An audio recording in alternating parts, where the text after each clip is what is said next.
20 տարի առաջ շատ ավելի սուր հարաբերությունների մեջ էին սփյուռքահայերն ու հայաստանաբնակները, ոչ թե որովհետև խնդիր ունեն, պարզապես որովհետև իրար լեզու չեն հասկանում։ Եվ խոսքս միան արևմտահայերենի, արևելահայերենի մասին չէ։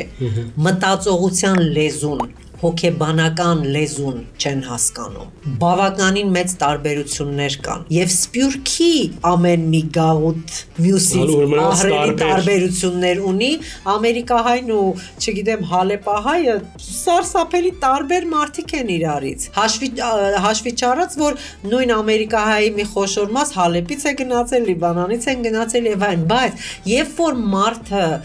որոշակի հատված իր կյանքի որոշակի ազդեցության տակ է արդեն իր կյանքը դասավորում, ամերիկյան ազդեցություն, լիբանանյան ազդեցություն, սիրիական ազդեցություն, հայաստանյան, ռուսական, սովետական եւ այլն եւ այլն։ Պատկերացրեք ինչքան բարդ է մեր ժողովրդի համար, ախր ֆանտաստիկ ժողովուրդ ենք, որը իր խնդիրների